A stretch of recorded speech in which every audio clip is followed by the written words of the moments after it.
Panorama group, जो सोचता है वो करता है। नजर ऊंची की तो दुआ बन गई, नजर ऊंची की तो दुआ बन गई, नजर नीची की तो हया बन गई, नजर तिरछी की तो अदा बन गई, नजर फेर ली तो कजा बन गई।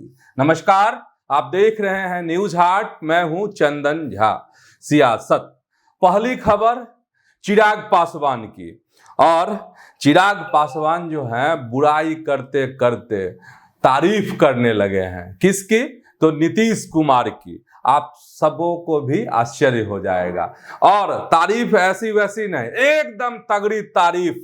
और चिराग पासवान ने कहा है कि नीतीश कुमार जो हैं 100% फिट हैं। और फिट की बात इसलिए क्योंकि तेजस्वी यादव, आप सब देखते ही होंगे, सुनते ही होंगे, जानते ही होंगे कि तेजस्वी यादव किस तरीके से, चाहे वह सदन हो, चाहे सड़क हो, चाहे कोई सभा हो या प्रेस कॉन्फ्रेंस हो, लगातार इस बात को साबित करने में लगे रहते हैं कि नीतीश कुमार अब किसी काम के नहीं हैं।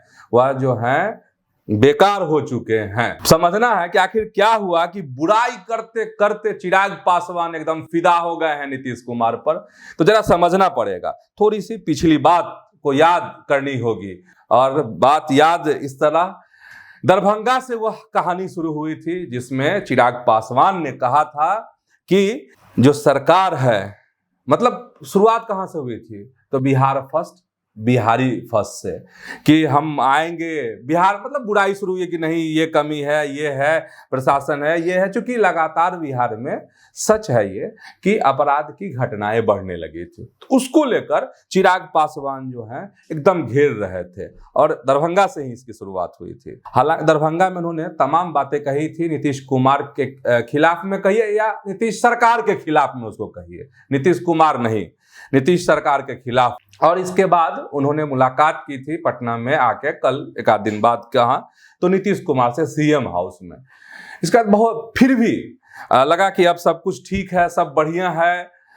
इसके बाद जब मोदी आए तो एक सभा में कहा जा रहा था कि मंच पर बहस भी नीतीश कुमार से हो गई थी, क्योंकि चिराग पासवान भी कह चुके थे और उनके जो कार्यकर्ता है, जो उनके समर्थक हैं, वह पोस्टर भी लगा रहे थे कि बिहार का नेता कैसा हो तो चिराग पासवान जैसा हो, बिहार का सीएम कैसा हो तो चिराग पासवान जैसा हो। इस तरह के पोस्टर जो है पटना में खूब लगने लगे थे। और इसके बाद आरा में सभा की चिराग पासवान ने, मतलब उनकी पार्टी की ओर से, तो वहां भी कहा था चिराग पासवान ने कि 243 सीटों पर वह लड़ेंगे।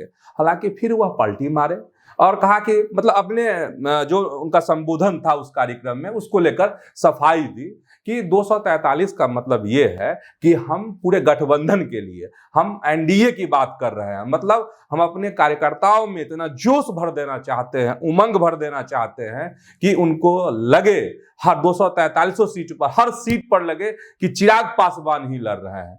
तो उस समय में कहा गया कि ये तो सफाई है, सफाई है। इसके बाद भी कई दफे चिराग पासवान ने कहा कि उनकी प्राथमिकता है कि वह बिहार से चुनाव लड़े। तो फिर चर्चा शुरू हो गई कि पता नहीं कहां से चुनाव लड़ेंगे, कोई कहे आरा से, कोई कहे यहां से, कोई कहे वहां से, तरह तरह के सीटों की चर्चा होने लगी। हालांकि आधिकारिक रूप से चिराग पासवान ने यह नहीं कहा कि आखिर वह विधानसभा का चुनाव अगर लड़ेंगे तो किस सीट से लड़ेंगे। लेकिन उस समय में यह चर्चा एक और होने लगी कि क्या अगर चिराग पासवान बिहार की सियासत करेंगे, विधानसभा का चुनाव लड़ेंगे, तो इस्तीफा देंगे क्या मोदी के मंत्रिमंडल से? तो इस पर भी उनकी कोई सफाई नहीं आई, किसी भी तरह के बयान नहीं आए। लेकिन अब देखिए, थोड़ा सा समझना पड़ेगा, तस्वीर को समझना पड़ेगा, जो कुछ दिनों पहले की है कि जेपी नड्डा से उनकी मुलाकात हुई थी। भाजपा के राष्ट्रीय अध्यक्ष हैं जेपी नड्डा, उनसे मुलाकात हुई थी। कुछ दिनों पहले ही प्रधानमंत्री नरेंद्र मोदी से भी चिराग पासवान की मुलाकात हुई है, मिले थे।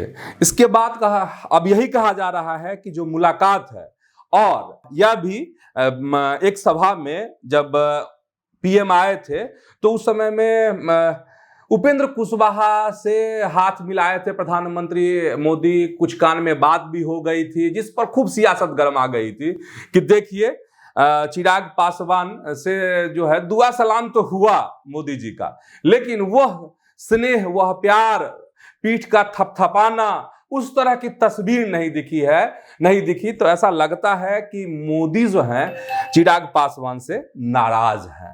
तो तरह तरह की बातें, तरह तरह की चर्चा, और लग रहा कि ज्यादा तरजीह जो है बहुत अगर करेंगे चिराग पासवान एनडीए से, उनका कहे कि रास्ता अलग भी हो सकता है और ज्यादा तरजीह मिल जाएगी जीतन राम मांझी को और उपेंद्र कुशवाहा को। इस तरह की चर्चा होने लगी थी और लगातार खुलकर नहीं लेकिन अप्रत्यक्ष रूप से उपेंद्र कुशवाहा भी कहीं ना कहीं कई बार नसीहत देते हुए सुने गए, देखे गए चिराग पासवान को।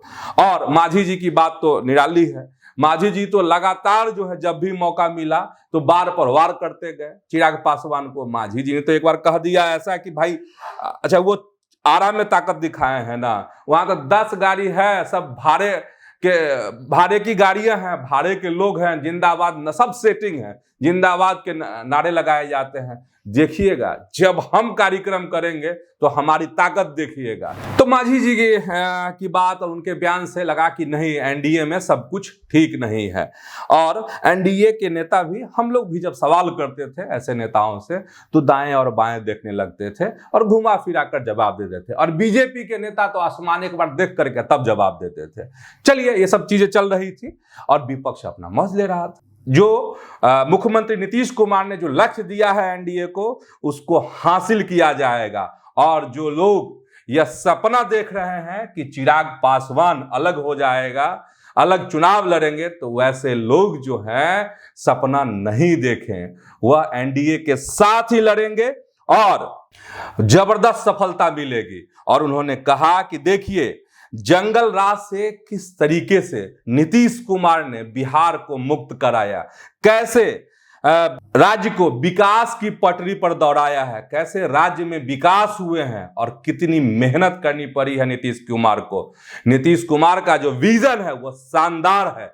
तो अब समझ गए ना कि एकदम कहां से कहां सियासत घूमने लगी है बिहार की, और कैसे सियासत जो है नीतीश कुमार की बुराई करते करते हाल फिलहाल में जो बयान था, चाहे वो गोपाल खेमका वाला हो या फिर एक बच्ची के साथ जो बलात्कार हुआ था, जरा उसको याद कीजिए और उस समय में जो उनके बयान थे, तो आपको समझ में आ जाएगा कि बिहार की सियासत जो है, राजनीति जो है, एकदम 360 के कोण से इधर से शुरू हुई है फिर आकर वहीं मिल गई है। मतलब, और हम शुरुआत से कह रहे हैं कि ये प्रेशर पॉलिटिक्स है।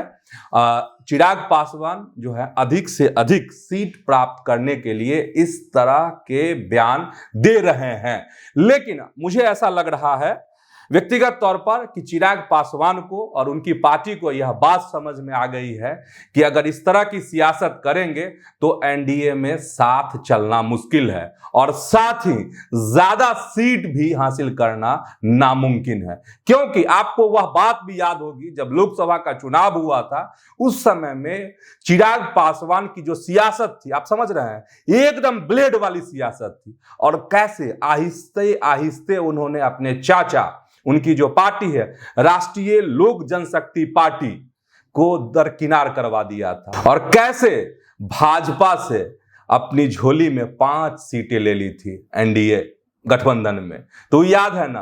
और आप अगर उस समय को आप याद करेंगे तो देखेंगे जो बहुत सौम्य व्यवहार था और उस समय सीटें उन्होंने हासिल कर ली थी। लेकिन उसके बाद जैसे ही उनका 100% स्ट्राइक रेट हुआ लोकसभा के चुनाव में, तो उनके सांसदों में भी, कुछ सांसदों में, हर सांसद नहीं लेकिन कुछ सांसदों में भी, और ऐसी चर्चा होने लगी कि चिराग पासवान का भी जो बॉडी लैंग्वेज है वह बदल गया है। अब वैसे चिराग पासवान नहीं रह गए हैं। लेकिन मुझे लग रहा है कि उनको सियासत अब समझ में आ रही है कि बिहार की राजनीति किस दिशा में जा सकती है और क्या उसके परिणाम हो सकते हैं। इन सब बातों के बावजूद एक सवाल और मुकम्मल है, अभी बाकी है, और सवाल यह है कि जो चर्चा शुरू हुई थी कि चिराग पासवान विधानसभा का चुनाव लड़ेंगे, तो अब क्या है सवाल कि क्या सही में चिराग पासवान विधानसभा का चुनाव लड़ेंगे और केंद्रीय मंत्री पद से इस्तीफा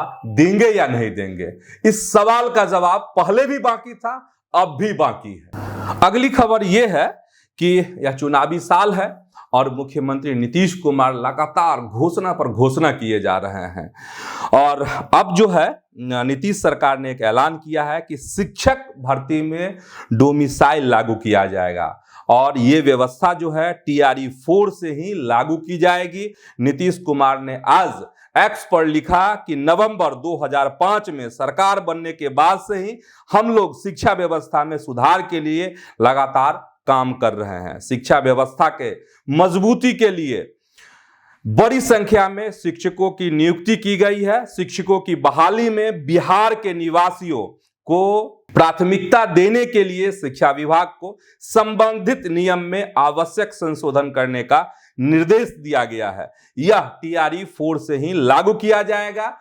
वर्ष 2025 में TRE 4 जबकि 2026 में TRE 5 का आयोजन किया जाएगा।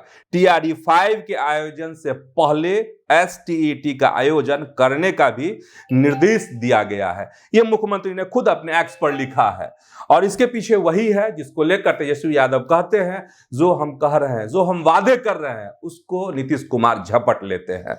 हालांकि ये छात्रों की, परीक्षार्थियों की मांग थी कि डोमिसाइल जो है उसको बिहार में डोमिसाइल नियम को लागू किया जाए। पिछले दिन भी इसको लेकर पटना में जोरदार प्रदर्शन किया गया था परीक्षार्थियों के द्वारा, छात्रों के द्वारा। अगली खबर जो है वही वोटर रिवीजन। अब तो प्रारूप उसका प्रकाशित हो गया है। अब दावा और आपत्ति करने का मौका है, वक्त है कि दावा और आपत्ति करना है। आप जानते ही होंगे, लेकिन इस पर सियासत जो तेज है, बिहार की सियासत हम बताएंगे, लेकिन उससे पहले जो नेशनल लेवल पर चीजें चल रही हैं वह आपको बताते हैं। और अब पी चिदम्बरम का बयान आया है और उससे खलबली मची हुई है, बड़ी बहस छिड़ गई है, विवाद खड़ा हो गया है। तो आखिर है क्या? देखिए, चुनाव आयोग वैसे भी नियम है, यह कोई नई बात नहीं है, लेकिन पता नहीं इस बात को छेड़ी क्यों जा रही है कि अगर आप मान लीजिए कि आप बिहार के हैं, ठीक है, और आप चले गए यूपी, लखनऊ, वहां आप नौकरी करते हैं, धंधा करते हैं, पढ़ाई करते हैं, कुछ भी करते हैं, तो यह नियम तो है ना कि हम यहां से अपना नाम कटवा कर हम लखनऊ में अपना नाम दर्ज करवा सकते हैं, हम वहां पर वोटर बन सकते हैं। ये कोई नई बात है? नहीं है नई बात, ये पुरानी बात है। लेकिन इस पर बहस जो है पी चिदम्बरम ने छेड़ दी है। हालांकि जो चुनाव आयोग है उसने अपना उदाहरण भी दिया है वेबसाइट पर कि ये तरीका है वोटर बनने का। हाँ, ये गलत है कि आप दो जगह वोटर बनते हैं। तो बिहार में जो 65 लाख से ज्यादा वोटर के जो नाम कटे हैं, उसमें ऐसे लोग भी हैं जिनके 2 जगह नाम है, वैसे लोगों का भी नाम कटा है। और जिन्होंने दस्तावेज नहीं दिए हैं उनके नाम तो कटे ही कटे हैं। अब इसमें बहस क्या छिड़ गई है? बहस ये छिड़ गई है कि पी चिदम्बरम ने कहा है, मतलब चुनाव आयोग के बयान को हवाले देते हुए कहा है कि जो 65 लाख से ज्यादा जो नाम कटे हैं बिहार में, उनके नाम जो है तमिलनाडु में जोड़े गए हैं। ऐसा आरोप जो है लगाया है किसने? पी चिदम्बरम ने। और इस पर वहां पर मतलब तमिलनाडु में अब सियासत शुरू हो गई है। और यह भी एक सत्य है कि बिहार के जो प्रवासी भाई हैं वो अलग अलग राज्यों में काम करते हैं। उसमें तमिलनाडु भी है, कर्नाटक भी है, दिल्ली भी है, हरियाणा भी है, पंजाब भी है, महाराष्ट्र भी है। लेकिन अब समझ जाइए कि किस तरह की सियासत जो है देश भर में बुनी जा रही है और कैसे इस मसले को देशव्यापी बनाने की कोशिश हो रही है। तो अब पी चिदम्बरम भी इसमें कूद गए हैं। और कूदने की बात अगर हम करेंगे तो पप्पू यादव भी कूद गए हैं। किसके लिए? तो पप्पू यादव जो कूदे हैं अब तेजस्वी यादव के लिए। आश्चर्य लग रहा होगा आपको, क्योंकि अमूमन पप्पू यादव को जहां भी मौका मिलता है तो तेजस्वी की बुराई करने से या तेजस्वी का विरोध करने से पीछे नहीं आते। जहां मौका मिलता है वह तेजस्वी यादव पर वार करते हैं। लेकिन इस मसले पर, जो वोटर रिवीजन के प्रारूप के मसले पर चुनाव आयोग ने जो नोटिस दिया है कि आखिर आपके 2 ईपिक नंबर कैसे हो गए, 2 वोटर कार्ड आपके पास कैसे आ गए, इसको लेकर जो नोटिस दिया है उस पर पप्पू यादव ने तेजस्वी यादव का पक्ष लिया है और कहा है कि जो चुनाव आयोग है वो भोपू है, मतलब भाजपा का प्रवक्ता है चुनाव आयोग। इस तरह की बात जो है कही है किसने? तो पप्पू यादव ने, पूर्णिया के सांसद ने। और भी बहुत सारी बातें कही हैं, लेकिन जो मूल बात है वह हम आपको बता रहे हैं। एक और बयान है मंत्री हैं नितिन नवीन, उनका बयान आया है और नितिन नवीन ने कहा है कि राहुल गांधी जो कहते थे कि उनके पास एटम बम है और फोड़ेंगे तो चुनाव आयोग ध्वस्त हो जाएगा, खत्म हो जाएगा चुनाव आयोग, तो लग रहा है कि राहुल गांधी का जो एटम बम है ना वो तेजस्वी यादव पर जाके फट गया है। कैसे समझे? ऐसे कि नितिन नवीन का यह कहना है कि जिस तरीके से डुप्लीकेट वोटर कार्ड को लेकर विवाद छिड़ गया है कि आखिर तेजस्वी यादव के पास दो वोटर आई कार्ड कैसे आ गया, कैसे दो ईपिक नंबर उनके पास आ गया है, और जिसको लेकर उन्हें नोटिस मिली है, जिस पर जो सियासत हो रही है, तो ऐसे मजा लिया है किसने? तो मंत्री नितिन नवीन ने। और मंत्री नितिन नवीन ने एक और बवाल छिड़ा हुआ है बिहार में, पटना का बवाल है। देखिए पटना में जो है डबल डेकर पुल बना अशोक राजपथ में, तो उसमें कहा जा रहा है कि उसमें खामी है, सड़कें उखड़ रही हैं और बारिश हो रही है ना, तो इसी पर सवाल कि जो पुल की गुणवत्ता है वो अच्छी नहीं है, ऐसे तैसे ही खड़ा कर दिया गया है, बना दिया गया है। तो इसको लेकर नितिन नवीन ने कहा है कि ये भ्रामक खबरें हैं, जिनको भी देखना है वह जाकर पुल को देख सकते हैं, चेक कर सकते हैं। इस तरह की अफवाह वाली खबरें से उन्होंने अपील की कि इस तरह की खबरों पर ध्यान नहीं दीजिए, नजरअंदाज कीजिए। और ये जो पुल है वह उदाहरण है बिहार के लिए, यह जो ब्रिज है वह शानदार ब्रिज बना है। करीब 2 महीना पहले इस पुल का उद्घाटन किया था मुख्यमंत्री नीतीश कुमार ने। तो फिलहाल सियासत में आज इतना ही। आपसे अपील कि YouTube पर अगर देखते हैं न्यूज हाट को तो वहां सब्सक्राइब कर लीजिए, नहीं फेसबुक पर देखते हैं न्यूज हाट को तो न्यूज हाट के पेज को आप लाइक कीजिए, फॉलो कीजिए। तो बस इतना ही आज, धन्यवाद, प्रणाम।